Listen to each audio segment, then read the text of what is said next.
I love role-playing games. I love Dungeons and Dragons, and sure, it's a great starting point for many people, but there's so much diversity out there. There are games for every kind of story that you could ever want to tell and every kind of world you would ever want to experience. There's games for sci-fi, different kinds of fantasy, there's games for horror, there's games played with piles of dice, there's games played with no dice at all. The sheer diversity of these games is incredible to me. I love getting a new book and just submerging my mind into it. The best part of these games is that each one of them teaches me something. They all bring something new for me to Dungeons and Dragons. And to me, as a DM, it's easy to get stuck in a groove, easy to get locked into a pattern. And that makes your stories a little bit more predictable. And it also just is less fun. When I'm feeling a little stale, I like to pick up a new game in order to kickstart my brain and get some fresh ideas in me. Hey everyone, I'm Miles Duffield. I'm a professional game master over at the aptly named milesduffield.com. I've been DMing in private and public games for 15 plus years, and today I'd like to share with you some of my favorite games that are not D&D. Some of them are big, some of them are small, but all of them are amazing role-playing games that you should look into and that you should try to coax your players to come enjoy with you. Before we kick off and I tell you all about this, if you're a game master or a dungeon master, if you're a player, or if you're just curious about tabletop role-playing games, hit that subscribe button and then bing, ring that notification bell so you get more of my content about all of these things. And to boot, I stream every Monday, Wednesday, and Friday on twitch.tv/geeksforgood. So if you have a question, come bug me over there. It could be about D&D, it could be about other RPGs, it could be about this very video, it could be about just how to run your table, or what color my hair actually is, because it's changing. But I'd love to hear from you. Now, these are some of my personal favorite role-playing games, the games that we're going to talk about today. But I have a lot of favorite role-playing games, so the way that I narrowed down that list for this particular video is that all of these games are inspiring in two ways. And one, they all have incredible, rich, and unique worlds. And they inspire me to think about stories and about world building and about storytelling in new and fresh ways. They shock and they engage me and make me think about everything a little bit differently, and they give me new ideas and new images and new descriptions to add into my own games. The second way that all of these games are inspiring is that each of them has a different mechanic that has changed the way that I think about how role-playing games can be played. I'm going to be a little light in talking about the specifics of those mechanics because you should go look up these games, get a copy, and form your own opinions. I want to let you have that part of the story.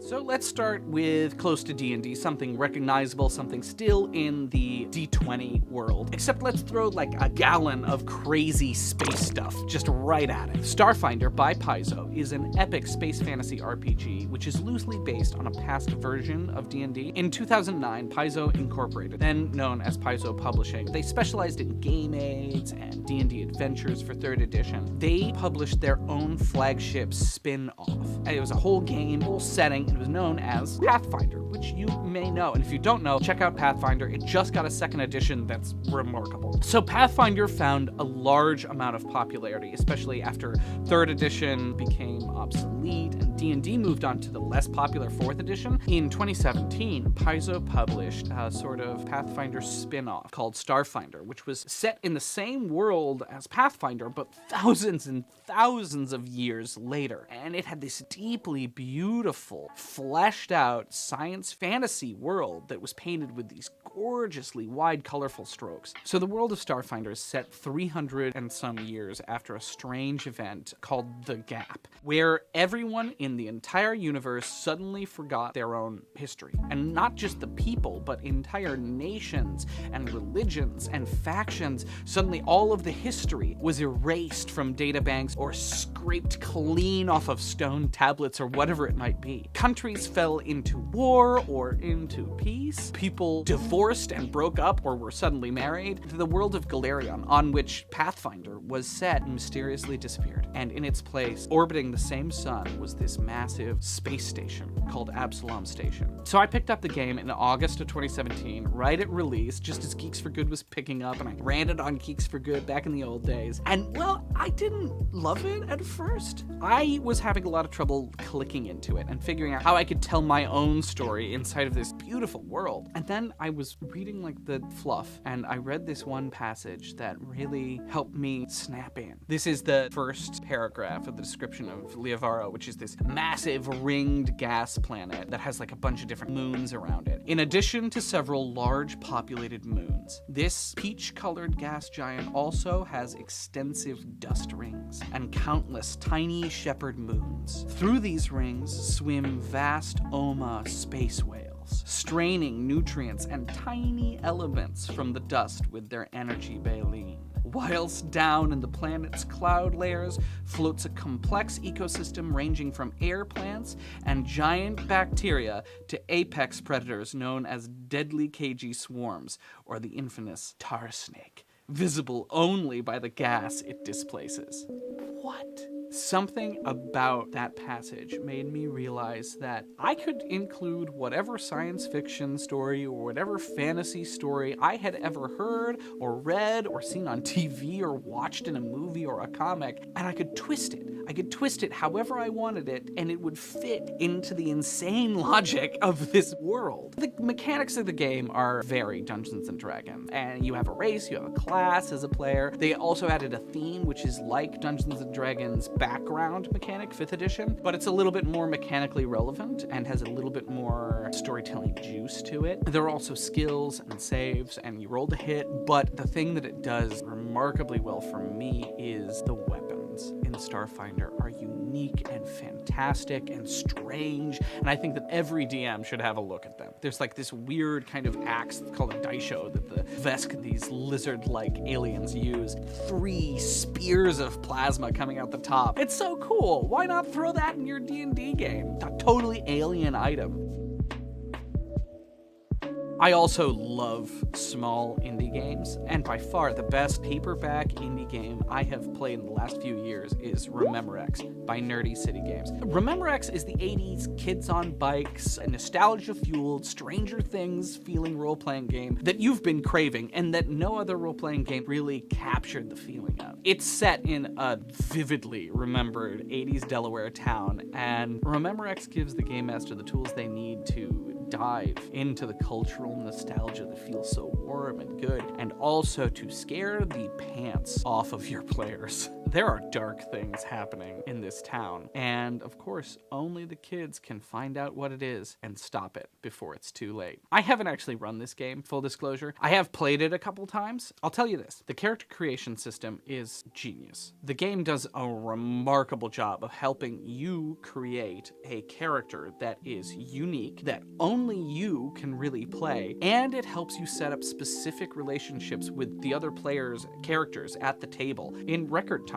The other brilliant thing that Remember X does is based on VHS tracking errors. And for those of you who have never used a VHS, I don't know, you might be too young to have done that. So they had a tape that actually kept all the data on it. And if it skipped or misread the data, it could go fast, rewind, or it could go to a different place. So there are mechanics where you force scenes to happen in the middle of other scenes between certain characters, or you can retcon an important thing. There are other wonderful storytelling mechanics that are all fit in this tiny little book. Pick this one up, seriously.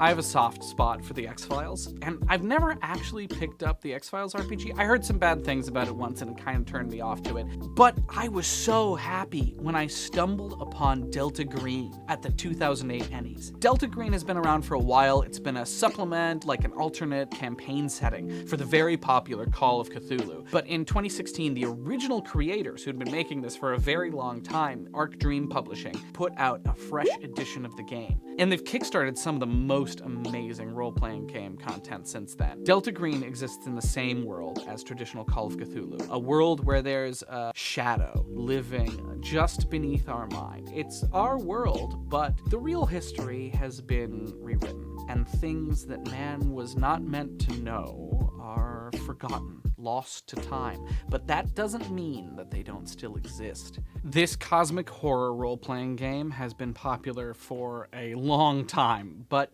Delta Green takes Call of Cthulhu and it accelerates it into our modern day world of terror threats and fake news. In Delta Green, a secret government agency with a long and sordid history hunts down and exterminates otherworldly threats which constantly attempt to undermine the fabric of society. It's like reverse X-Files, where instead of trying to uncover the truth, you go to the place, you find the spooky thing, and you burn it to the ground with fire, and then you cover it up so that no one ever suspects. Now, this game is deadly. I kill players every time that I play it, and that's a unique kind of fun, but the best parts of the game are the adaptations that it makes to the Call of Cthulhu system, which make for a remarkably smooth investigative experience. And it serves the slow build of horror games and deals heavy blows when you have to pull the trigger. So feed your paranoia and get the beautiful box set of the Handler's Guide and the Player's Guide. Oh, and do yourself a favor and consider picking up A Night at the Opera, which is just one of the best collections of role-playing game modules ever.